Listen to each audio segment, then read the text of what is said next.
Ok, bueno, vamos a empezar. Buenos días, doctor Sánchez, doctor Barriga, y a todos los que nos acompañan un día más a una sesión del curso de glaucoma organizado por el Servicio de Oftalmología del Hospital Nacional Arzobispo Loaiza. Esta mañana contamos con la presencia del doctor Walter Sánchez Reyes, quien nos hablará sobre el tema de glaucoma primario por cierre angular.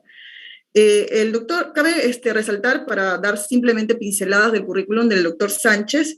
Él obtuvo el título de especialista en oftalmología por la Universidad Autónoma de Bucaramanga, Foscal, Colombia. El doctor Sánchez también cuenta con un fellowship de glaucoma realizado en el Departamento de Glaucoma de la Foscal, también Bucaramanga, Colombia. Cuenta con un glaucoma clinical y un surgical observership y un research fellowship en la Asociación de Glaucoma de Texas, en Estados Unidos. También cuenta con un observership clínico-quirúrgico en cirugía refractiva en la Clínica Carriazo, en Barranquilla, Colombia. Es miembro de la Sociedad Peruana de Oftalmología, miembro de la Sociedad Peruana de Glaucoma, miembro de la Academia Americana de Oftalmología, y actualmente el doctor se viene desempeñando como director médico de Glaucoma Lima Center, cirugía láser. Doctor Sánchez, agradecerle por anticipado su participación en el curso, y sabemos que va a ser una ponencia excelente y muy didáctica para nosotros los residentes. Gracias, doctor, y lo dejo a cargo de la ponencia. Hola, Cintia, buenos días con todos. Muchas gracias por la invitación nuevamente. Para mí es un placer estar con todos ustedes. Gracias al doctor Barriga también por la invitación. Así que bueno, vamos a hablar algo, ¿no? Y el título es algo de lo que más tenemos que tener en cuenta. Acuérdense, no todo es glaucoma. Cuando hablamos generalmente de un glaucoma primario de ángulo cerrado, solo nos estamos enfocando a un subtipo, ¿sí? Tenemos que tener en cuenta que vamos a hablar de enfermedades del cierre angular, que es mucho más amplio y podemos, como se dice, deshilachar cada partecita y los subtipos de estas patologías, ¿sí? Entonces, vamos adelante. Ya sabemos que el glaucoma es la primera causa de ceguera irreversible. Por lo tanto, conforme pasa el tiempo, la cantidad de ciegos en el mundo va a seguir aumentando. El ejemplo claro es que más o menos en el 2010 teníamos algo de 3.9 millones de ciegos, y si se fijan, para el 2020 ya tenemos 5.3 millones. Entonces, está aumentando. Ahora, hay varias causas por las cuales aumenta. Uno, la falta de tratamiento. Dos, la población sigue aumentando. Y los pacientes, se puede decir en general, vivimos más tiempo. Entonces, todos esos son factores que poco a poco van a comenzar a aumentar la cantidad de ciegos. Por eso tenemos que prevenirlo. Y algo acá, viendo la imagen, cuando uno ve esto, tenemos que entender que nuestros pacientes, por favor, no ven, ¿sí? Porque hay muchos pacientes que dicen, doctor, pero yo no veo el túnel negro. Y ya sabemos que el túnel negro no se ve. El túnel negro a veces se puede hablar de un mal concepto, ¿no? Que en el campo visual se ve una isla de visión central, entonces uno piensa que ve todo negro y el centro. Eso es falso. Acuérdense, nuestros pacientes con glaucoma, que es una enfermedad de contraste, ven todo neblina o muy borroso, pero que vean negro como un túnel, eso es mentira. Eso ya hay que sacarlo también de nuestro vocabulario. No hablan de decir que se va quedando ciego por acá, no. Bueno, el glaucoma por aquí, por aquí, por aquí, por aquí. El centro es lo último que se pierde. Entonces, como definición de las enfermedades, ¿sí? del cierre angular, tenemos este aspecto clínico que es de lo más importante. Estos subtipos que podemos hablar, tenemos que detectarlos lo más tempranamente posible, hacer un buen diagnóstico y un buen tratamiento. Entonces, tenemos la sospecha de cierre angular primario, tenemos el cierre angular primario y el glaucoma primario de ángulo cerrado, que son los tres principales. Dentro del cierre angular primario, del CAP, vamos a tener dos, que es el CAPA y el CAI. El CAPA yo creo que ya todos lo conocen, y si no les conocen le queda un cacho a cada uno, porque ya deberían saber que es un CAPA, y no hablar de un glaucoma agudo. Entonces es algo muy importante. ¿Qué va a llevar todo esto de las enfermedades del cierre angular?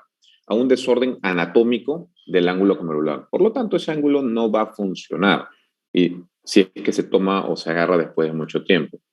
¿Qué va a pasar? La presión va a seguir aumentando conforme pasa el tiempo. Por más, acuérdense esto, por más que uno abre el ángulo, la presión puede seguir aumentando. Entonces, ¿qué va a pasar? Se van a formar sinequias anteriores y va a haber un daño trabecular. Entonces, es algo importante saber esto. Entonces, de los conceptos, como le dije, los tres primeros son los que tenemos que tener siempre en la cabeza. Una cosa es glaucoma, otra cosa es un cierre angular primario y otra cosa es una sospecha. Entonces, a nuestros pacientes, acuérdense que la palabra glaucoma tiene mucho poder. ¿Qué quiere decir? Que un paciente cuando le dice, el señor tiene el ángulo estrecho, sí, señor, tiene glaucoma. El paciente se mete en la cabeza la palabra glaucoma y créanme que es más difícil de dejar de tratar a nuestros pacientes o indicarles que no tiene glaucoma que otras cosas. Entonces, vamos a poner los términos correctos. Ahorita que todos ustedes están en formación, debemos tener los conceptos claros para no cometer errores. Entonces, vamos a empezar con esto.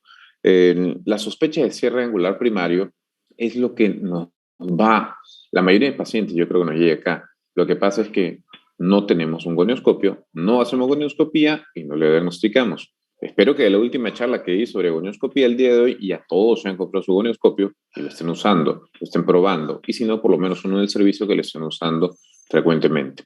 Y ya van a ver por qué. Entonces, con la sospecha de cierre angular primario o la sospecha de CAP, ahí tiene que haber un contacto triangular o un ángulo cerrado, por decirlo así, de 3 cuadrantes a más. Pero lo más importante son todos estos puntos que vienen. No hay cinequia, pido normal, campo visual normal, disco normal, hay dinámica, el ángulo en riesgo. Sí, tiene todo, pero es un ojo completamente sano. O sea, no tiene nada, simplemente es una sospecha de cierre angular primario. Si agarramos a todos nuestros pacientes, hacemos una prevención adecuada, aquí vamos a contribuir para la disminución de los pacientes que desarrollen glaucoma de ángulo cerrado. Luego viene el CAP, ¿okay? Es el cierre angular primario. Acá también, más de 3 cuadrantes en apoyo trabecular.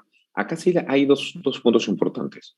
Cuando uno ve ya en la gonioscopía, al momento de hacer un poco de dinámica, sinequias es porque ya está en CAP, porque ya este paciente ya tiene muchos años, que son más de 5 años haciendo eso.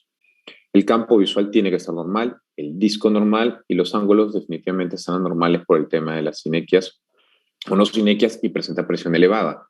Acuérdense, presión elevada no es 17, 18, 20, puede ser a partir de 21, 22, es más, algunos pacientes están sanos y el ángulo abierto, que es otro tema, podemos tolerar hasta 25. Y yo generalmente a los pacientes con hipertensión ocular de 25 para arriba les doy tratamiento, 25 para abajo los observo de cerca, pero los observo. Y ya viene, ¿no? Que si no cuidamos bien el CAPA, se nos viene el paciente con sospecha de cierre angular, no hicimos nada, pasa al CAP. Y después el CAP que viene, el CAPA, ¿sí? Entonces, si no hacemos nada en los 2 primeros estadios, este paciente va a desarrollar un CAP, ¿sí? Acuérdense que todo CAPA, y vamos a hablar un poquito más de esto en unas diapositivas más, porque eso es muy importante, el manejo. Cuanto más rápido tratemos el CAPA, mejor pronóstico para nuestro paciente. Las presiones por encima de 30, definitivamente no va a haber un CAPA con presión en 25 ni en 20, no va a haber, eso ya lo tienen que tener claro, ¿sí? Tiene que tener 2 síntomas o 3 signos, ¿sí? De acuerdo a los síntomas, dolor ocular, náuseas, vómitos, visión borrosa. Entre los signos, inyección conjuntival, definitivamente un edema epitelial corneal, la pupila en mirasis media no reactiva, quizás con sinequias, si es que ya pasó mucho tiempo, y una cámara anterior bastante estrecha. Y los CAI, eso es algo que lo pueden ver en sus pacientes, ¿no? Doctor, me duele la cabeza, me duele el ojo, siento punzada. Señor, vaya al neurólogo. Muchas migrañas, y hace tiempo hablando con Santiago, vimos Santiago Encinas, hace tiempo, hablando de esto, realmente hay muchos pacientes que llegan así, a las consultas. Doctor, me han dicho que venga, no tiene nada, no le hicieron gonioscopía. No, está muy bien, está perfecto, no tiene absolutamente nada. Los pacientes siguen con eso, produce dolor de cabeza, produce dolor punzante y se produce estos CAI, ¿no? Que CAI se puede decir que es algo como un capa mucho más leve, pero es algo que tenemos que detectar y dudar de todos los pacientes que lleguen con algún tipo de dolor de cabeza o dolor punzante o pesadez en la frente o visión de halos o luces, ¿sí? A tener en cuenta eso.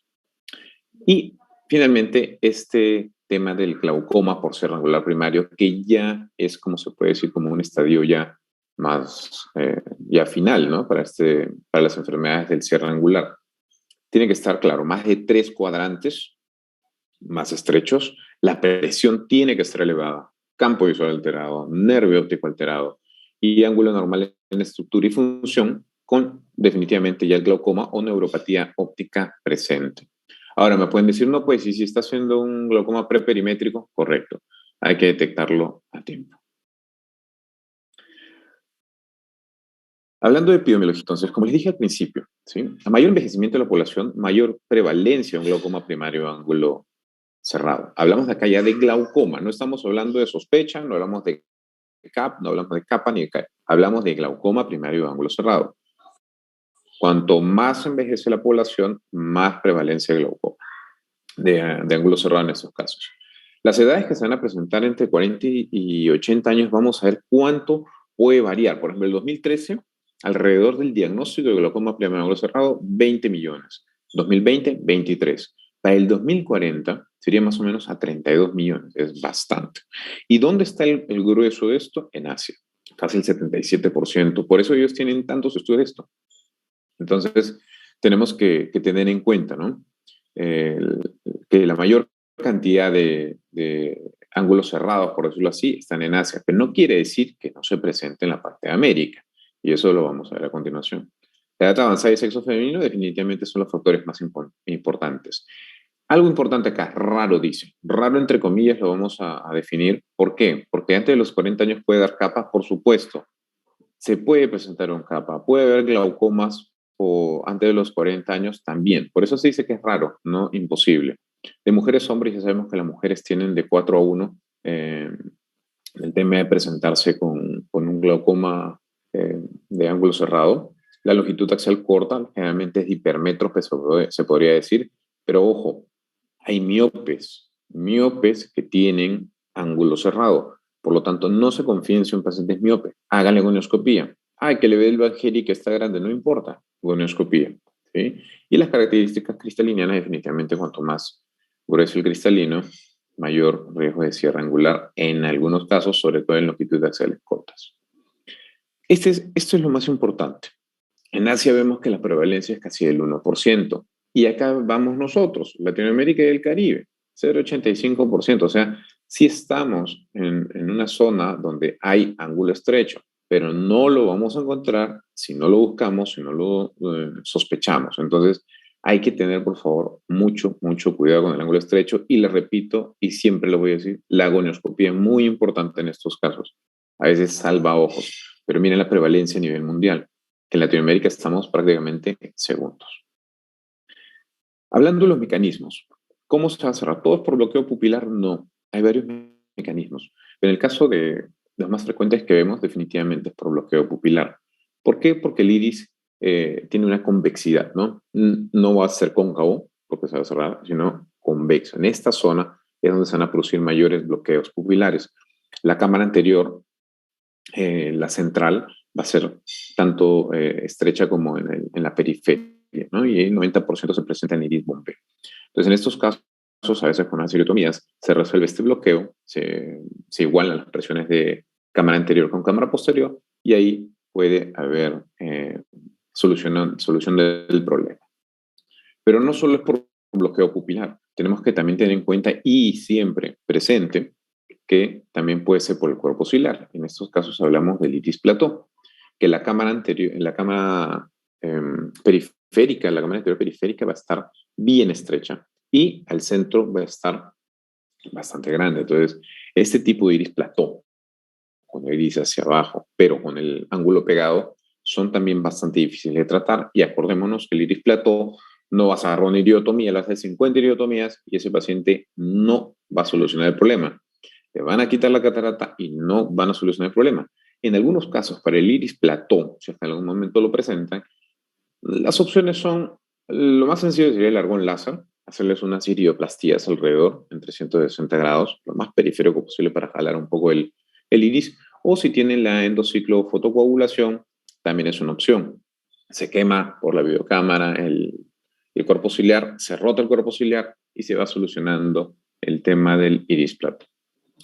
Inducido por el cristalino. Claro, definitivamente la cámara Panda es más central, como vimos en la foto anterior, esa cámara es completamente pegada, pero también se presentan casos de traje cristalino, como la expansión coroidea, efusión uveal o glaucoma maligno, que es uno de los glaucomas que hay que tenerle bastante cuidado y son de difícil tratamiento. Acuérdense, si tienen un paciente con cámara completamente panda y la presión volando, un ejemplo, después de una trave, es lo más probable que sea un glaucoma maligno. Así que hay que siempre tener estos diagnósticos en la cabeza para hacerlo mejor.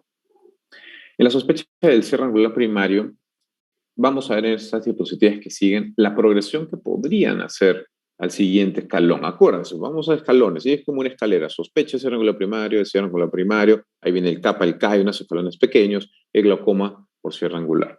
Entonces, el 22% de estos pacientes que tienen sospecha de cierre angular primario van a progresar a CAP en 5 años.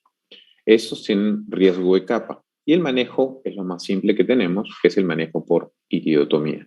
Pueden hacer sus iridotomías con argón jack o con jack, como ustedes prefieran, como tengan mayor experiencia, y también depende del equipo que tengan, ¿no? Hay unos equipos que le puedes meter 9 millijoules y no abre. Entonces, depende mucho de eso. Los parámetros simplemente son referenciales, pero sí depende de cada equipo o que cada uno tenga a su disposición.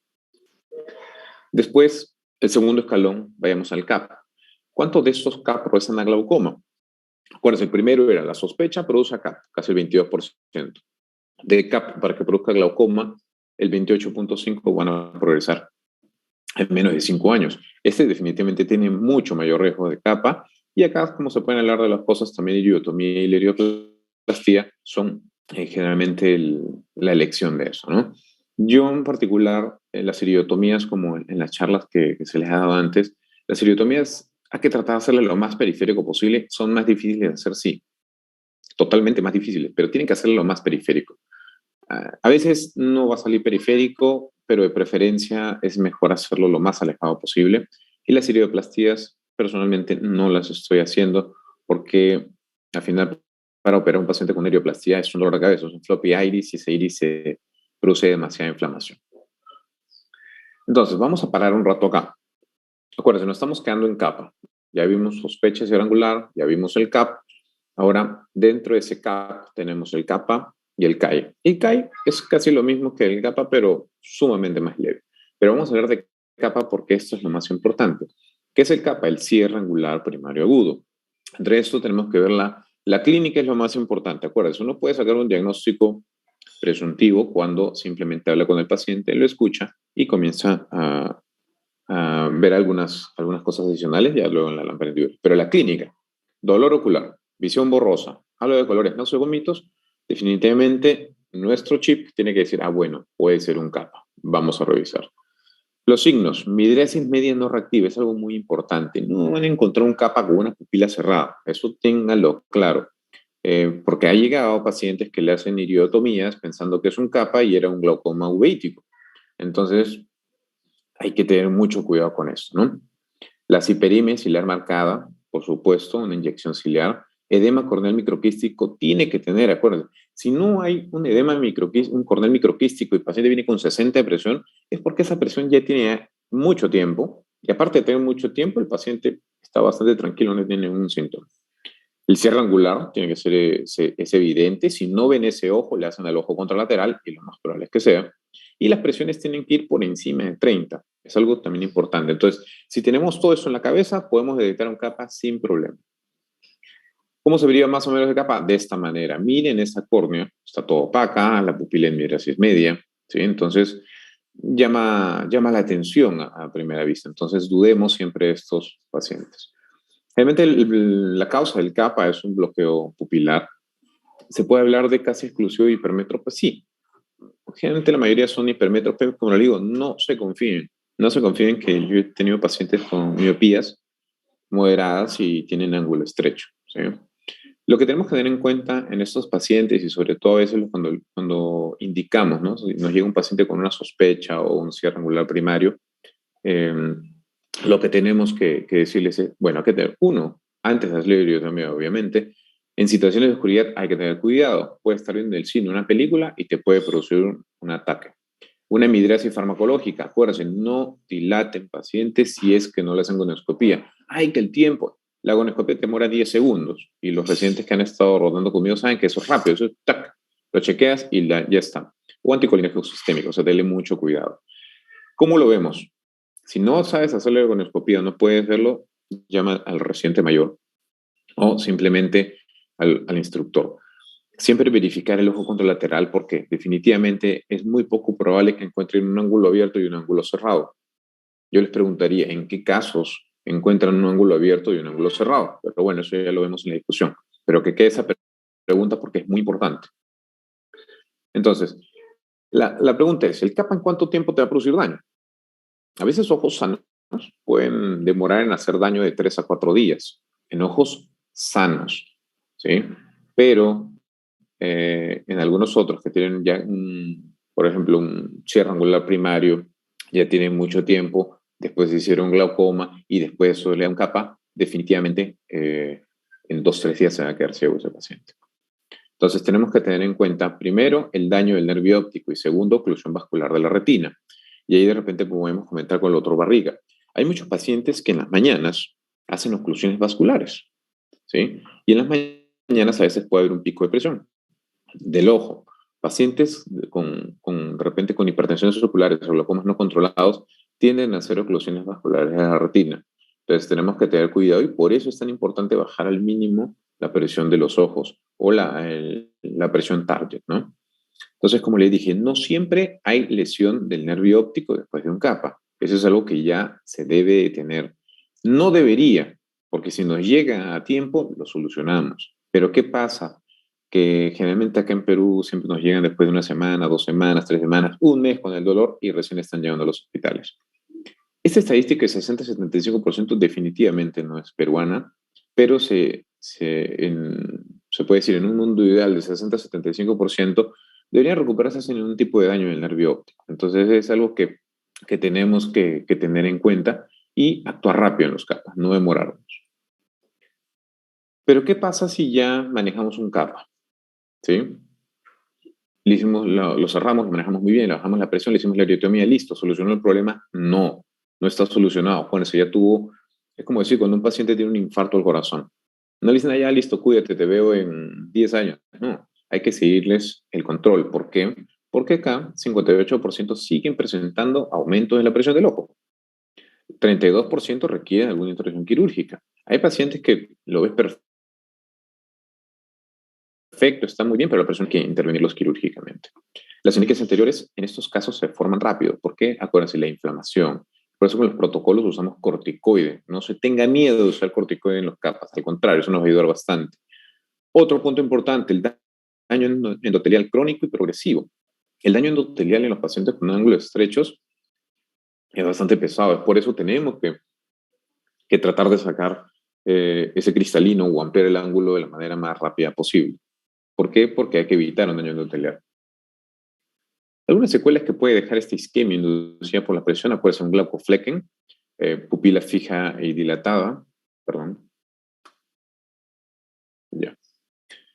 Atrofia sectoral del iris, la pupila está fija, siempre dilatada, y un glaucoflecken que ya sabemos que es una isquemia de las células cristalinianas. Yo ya supongo que lo sabía, no me acuerdo a quién le pregunté, y me dijo, es una opacidad.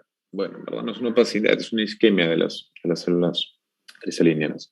Y la ceguera se puede dar de 2 a 3 días, o sea, es rápido, ¿sí? Sobre todo en pacientes que tienen cierto daño en el nervio óptico. Por ejemplo, este glaucoflecken siempre lo presento, me parece es una de mis pacientes que me llegó con, eso fue ya después del ataque, ¿no? Le hicimos una maniobra del zorro, que ahorita les voy a entrar el video. Le hicimos la maniobra del zorro y que este glaucoflecken se ve espectacular. Como protocolo, estos son protocolos que generalmente nosotros lo hemos seguido, ¿no? De mi formación. Entonces, si nos llega un paciente con capa, ojo, este protocolo de la focal, es capa.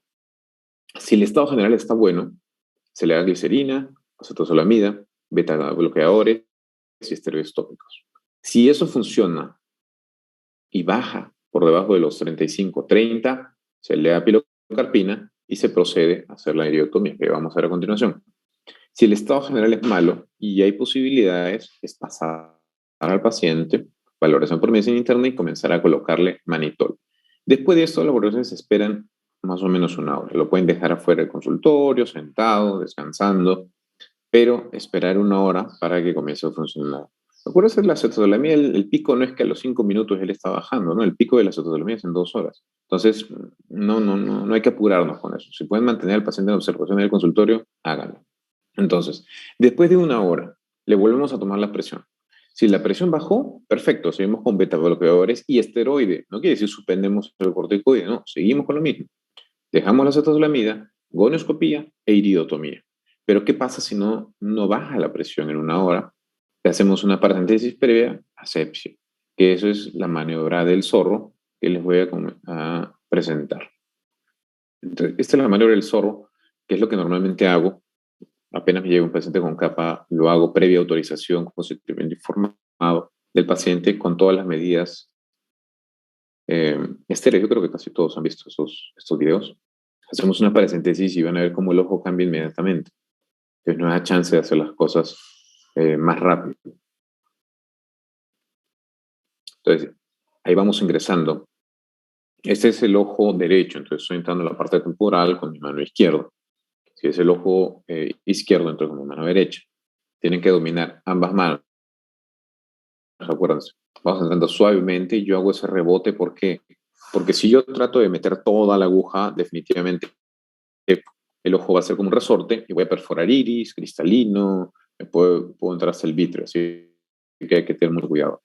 Una vez que enderezamos, vamos entrando un poquito más.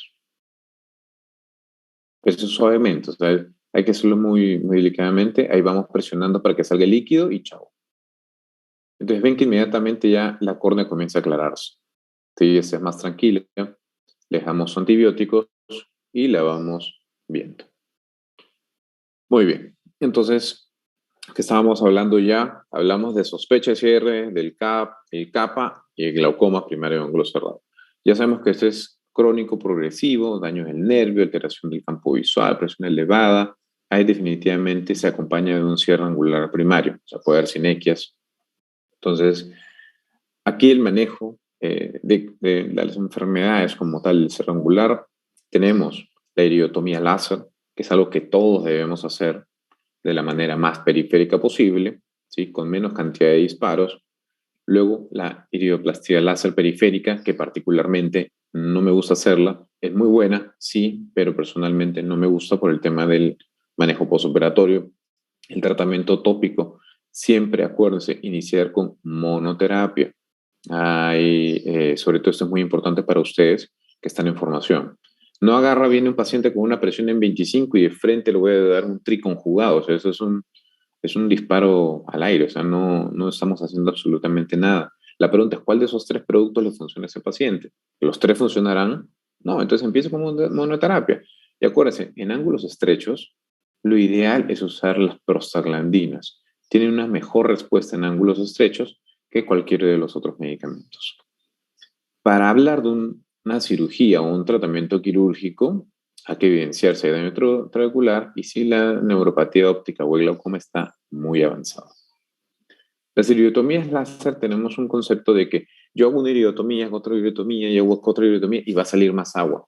No tiene nada que ver. Uno, que la iridotomía no baja la presión. Dos, que cuanto más iridotomías la hagas, no es que vaya a mejorar la presión y el flujo. No. Lo único que hace la iridotomía es mejorar la gradiente de presión. Regula la cámara anterior con la cámara posterior. Basta una iridotomía en una zona de mi preferencia superior nasal y es suficiente. Si no hay iridotomía, hay que seguir el siguiente paso. No sigamos otra iridotomía y otra iridotomía. He visto pacientes que llegan hasta con 3 o 4 iridotomías. ¿Sí? Siempre, y he visto pacientes que me llegan con una sola iridotomía y el otro ojo completamente cerrado. Entonces, tenemos que hacer en ambos ojos. De las complicaciones, de repente al principio, cuando uno esté en formación, cuando tengan ángulos estrechos, ojo, ángulos muy, muy, muy, muy estrechos, van a tener las quemaduras corneales. Es de repente por no apuntar bien o por la cercanía del iris contra la córnea, ¿sí? Entonces hay que tener bastante cuidado. Mucho cuidado también con perforar la cápsula anterior, es por eso que cuanto más periférica a veces es mejor. Las uveitis se pueden presentar, sobre todo si son pacientes que tienen alguna enfermedad sistémica. De las tardías y sinequias posteriores en la zona, claro que sí, descompensación de corneal en algunos casos y cataratas localizadas.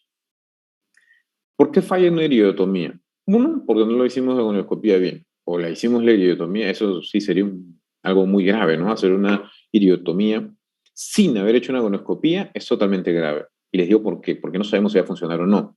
No, pero Evangelic me indicó, Evangelic no es 100% seguro, entonces siempre la gonioscopía. Dinámica negativa, no hagan iridotomías. Definitivamente no hagan iridotomías porque no les va a servir. Van a inflamar el ojo nada más. Y las sinequias anteriores extensas. Tienes demasiadas sinequias, olvídate. Entras, de repente una facomulsificación, entras con un gonioscopio, abres todo el ángulo, lo dejas completamente libre y listo. Pero no, acá en estos casos, perdón, es donde falla las iridotomías. Las iridoplastias, como le digo, son quemaduras alrededor del ojo, como vemos, son bastante grandes, severas. Antes se hacía con un spot de 1000 casi, y son demasiado grandes, pero también funcionan sobre todo en iris plató. Las indicaciones para operar, que es lo que todo el mundo a veces dice, no, pero de frente de cirugía. Eso es con calma. En estos casos, vísteme despacio que estoy apurado, sobre todo en el tema quirúrgico. Las presiones, si no alcanzan niveles adecuados, hay que ver maneras. Actualmente tenemos los micropulsados que funcionan bastante bien. Entonces, si hay progresión en el campo visual y en el nervio óptico, definitivamente el paciente no tiene una presión target, definitivamente hay que operarlo. Poca adherencia al tratamiento, el paciente se pone las gotas, se olvida, le caen mal o hacen alergias, entonces tenemos que optar por cirugía. Nivel socioeconómico, si es difícil para los pacientes acceder a las gotas, en algunos casos sí es bueno operarlo, pero acuérdense, no le ofrezcan nunca a uno de los pacientes, muchachos, que el tema de lo operamos para dejar las gotas, eso es mentira.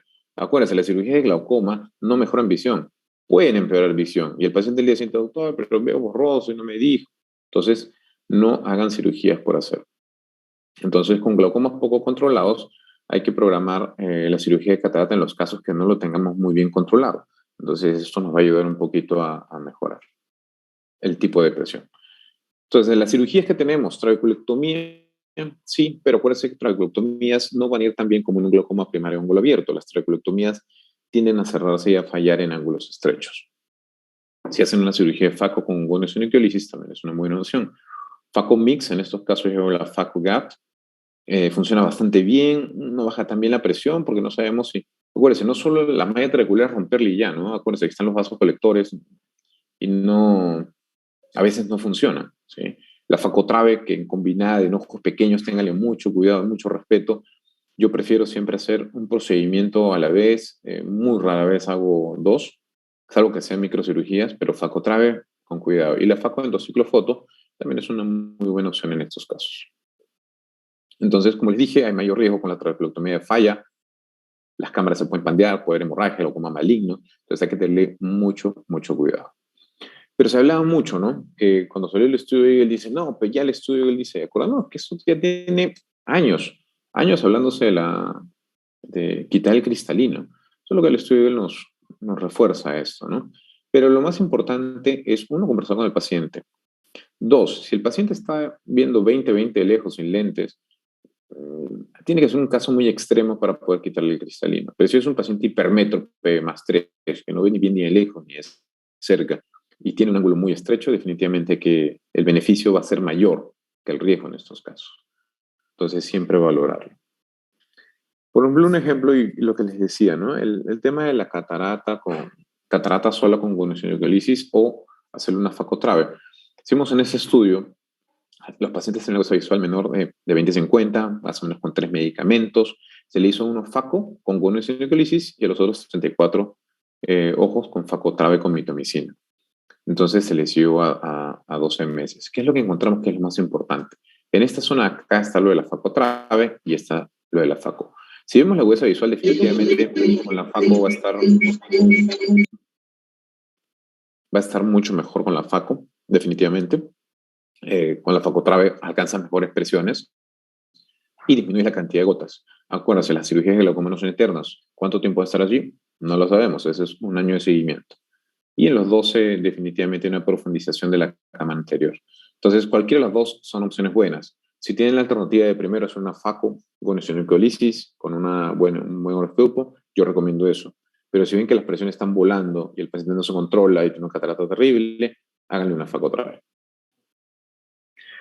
No todo es de manera primaria, ¿sí? Y el tema, claro, va por el tema primario, pero también que tenemos que tener en mente siempre diagnósticos accesorios. Ese no va el tema, ese es un tema aparte, pero lo quería mencionar para que también tengan en cuenta que el tema de glaucoma por cierre angular hay tanto primario como secundario. Entonces, en estos casos puede haber diferentes tipos. Engrosamiento cristalino, el uso de mióticos puede producir, acuérdense, eh, bloqueos pupilares, la luxación anterior del cristalino, iris-1 B, bloqueo pupilar.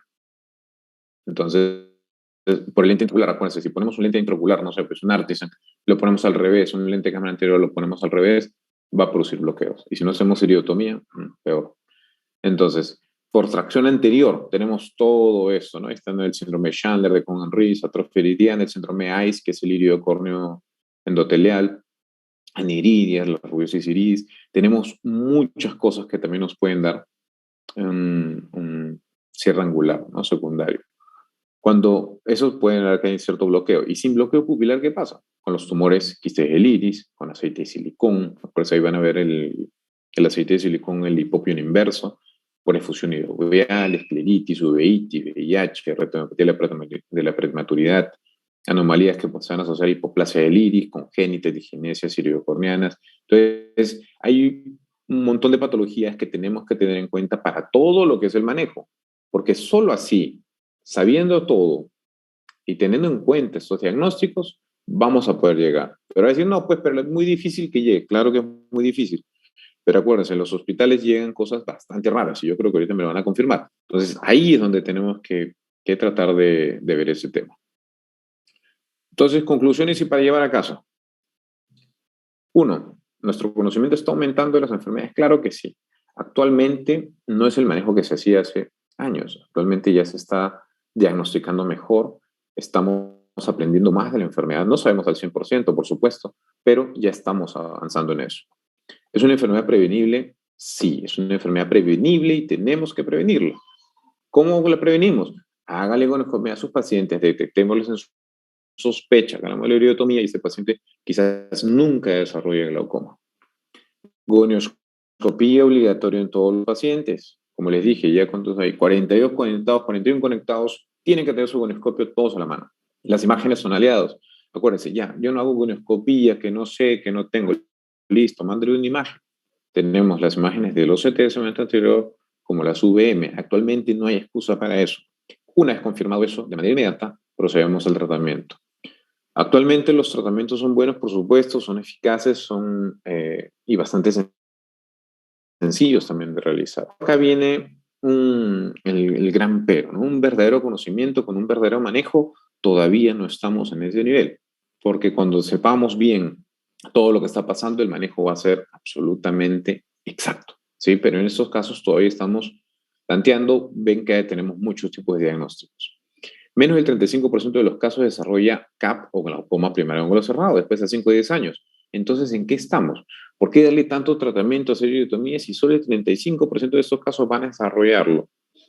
Porque tenemos que salvar ese 35% de pacientes que puedan desarrollar algún tipo de glaucoma o capas, ¿sí? Porque se quedan ciegos. 35% es un número, se puede decir bajo, pero es muy importante para esto. Y acordémonos que en un estudio en Asia se ve que los pacientes antes de un ataque agudo de cierre angular primario tienen o han tenido o están bajo mucho estrés. Estados de ánimo también pueden desencadenar, por más que suene raro, pueden desencadenar un cierre angular primario. Entonces, espero que todo esto haya sido de su agrado y vamos a ver las preguntas. Y le repito, gonioscopía para todos, ¿eh? Así que muchas gracias. Muchas gracias, doctor Sánchez. La ponencia, como él había mencionado, sabíamos que iba a estar muy didáctica. Hasta, doctor Barriga, tengo unas,